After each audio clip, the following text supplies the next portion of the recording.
Good morning, Your Majesties. Welcome back to my YouTube channel. For those of you that are new here, welcome to my YouTube channel and happy day 18 of Princessmess.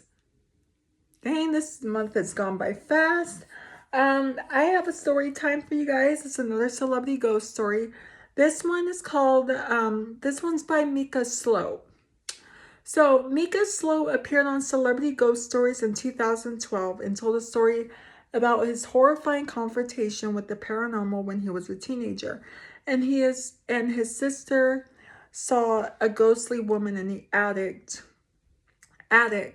of their house. Mika Slow is best known as an actor in the paranormal. Oh, sorry. I didn't mean to kick that. In the Paranormal Activity movies. Okay. Because I worked in... What was that? Did you guys hear that? It sounded like... Ah!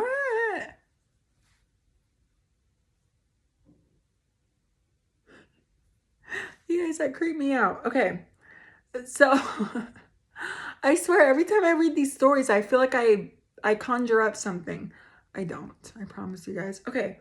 Because I worked on the Paranormal Activity movies, people ask me, are you a believer or are you a skeptic? I always say the same thing. I used to be a skeptic like my dad, but when I was 16, something happened and now I'm a believer. It was 1997. Oh, wow. How old was I in 97? Was I 5?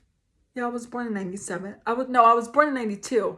I was 5 years old in 97. Okay. Yeah, I was 5 years old in 97. Okay. It was 1997 and I was 16. My dad's business had become pretty successful and we moved into this big old mansion. It was built in the early 1900s and it was the kind of house you could get lost in. It was so big, there were so many rooms. My sister Ariana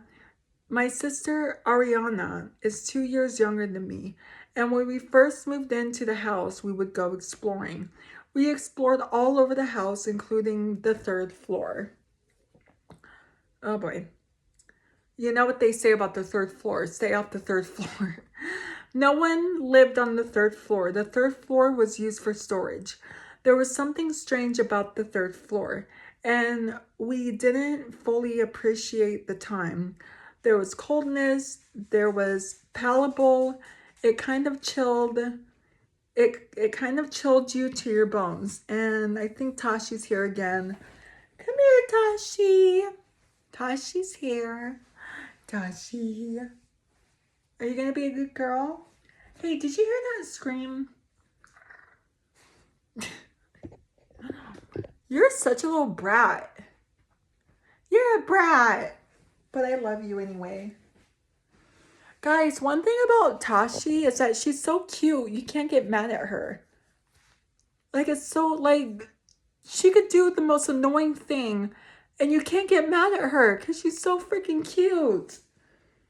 Ugh, I just love her. Okay, anyway, it kind of chilled you to your bones. Okay, there were a lot of books that were often out of place, pictures that would be flipped around ashtrays that would be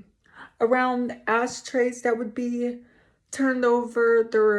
There would be odd configurations of things balanced on other things that didn't make any sense. One time there was a box of tissues and all the tissues were on the floor. It looked like someone had been crying, but no one ever went up there. So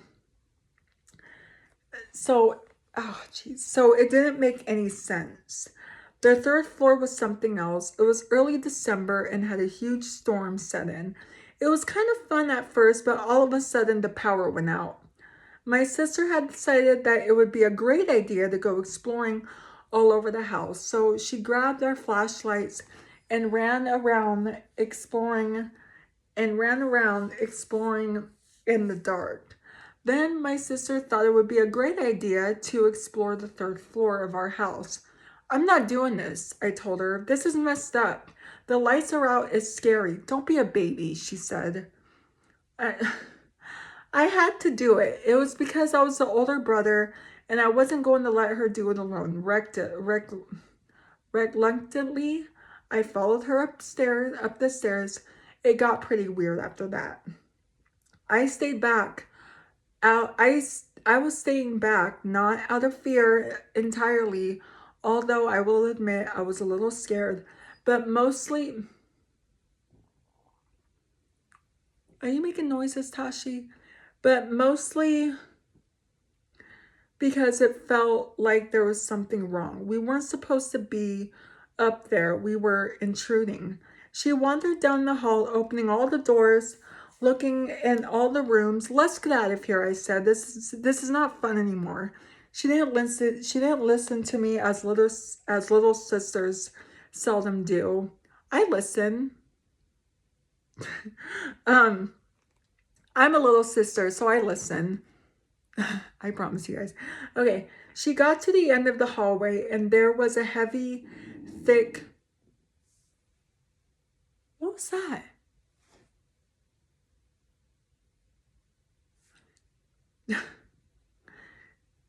She got to the end of the hallway and there was a heavy, thick door that was different from all of the other doors in the hallway. I have never I have never even gone that far into the house and I have never even noticed the door at the end of the hall. She opened it and she walked inside and she disappeared into the darkness. I was standing at the top of the stairs just waiting for her to come out, but she didn't. I had a sense that something bad would happen and the hair on the back of my neck was standing up. The door just closed by itself. It was a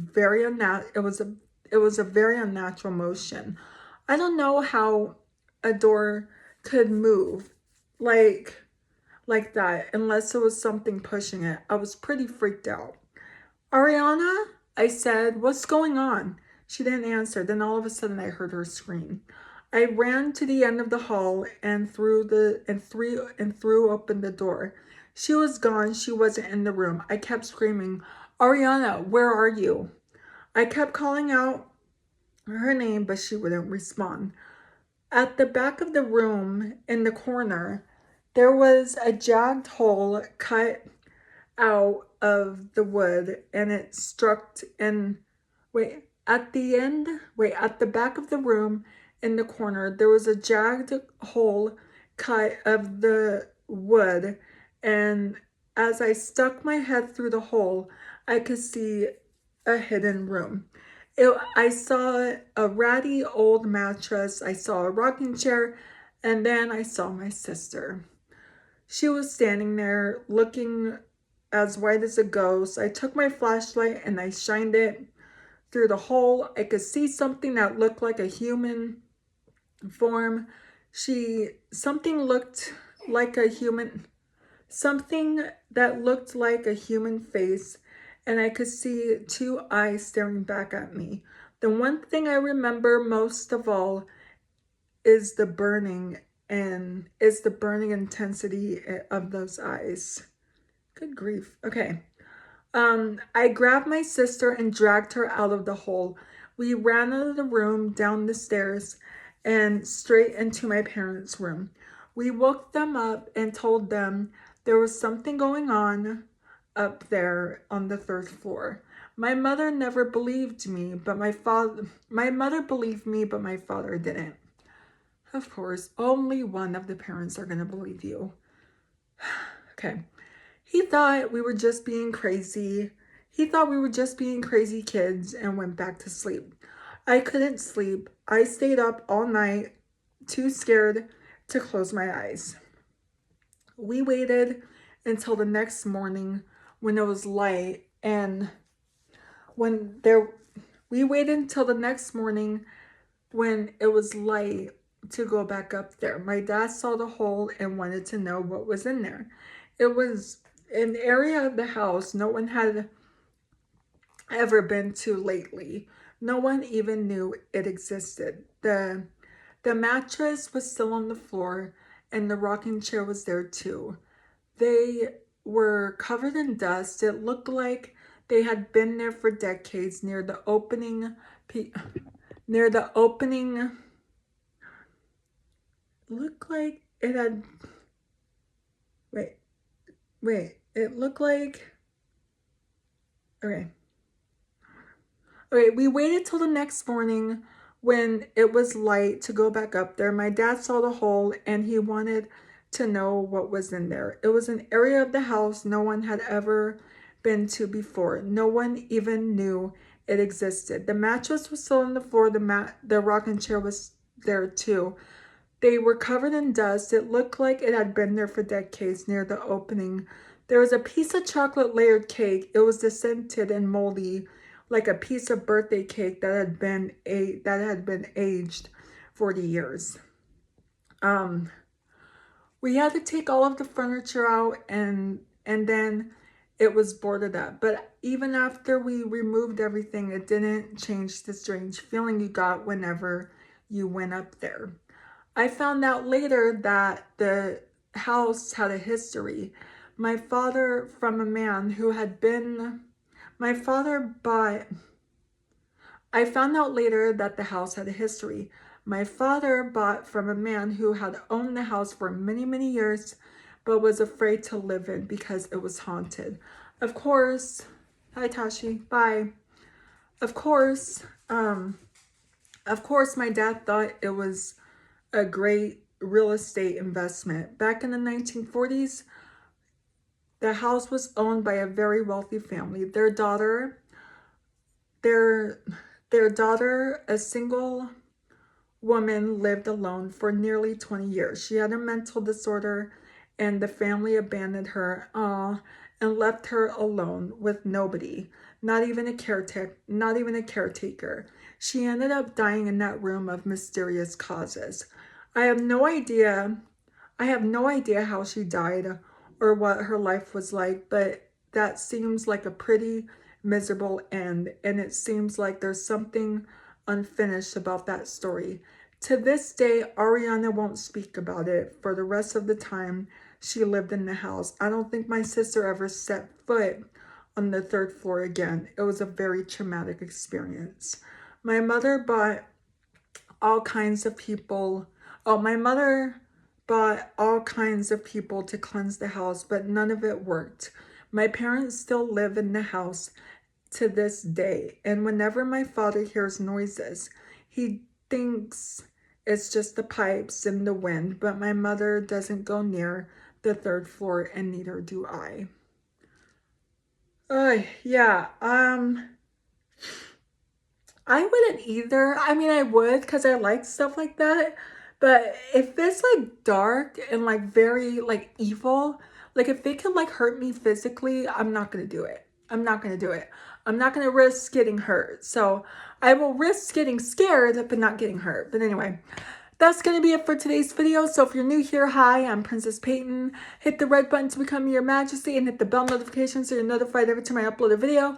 And I love you guys so much. You guys are the best human beings ever made. And you're the king of my heart in the song lyrics of Taylor Swift. And I will see you guys in tomorrow's video. And I have to go charge my phone. So I love you guys so much. And I will see you guys in tomorrow's video. Okay, love you. Bye. Mwah.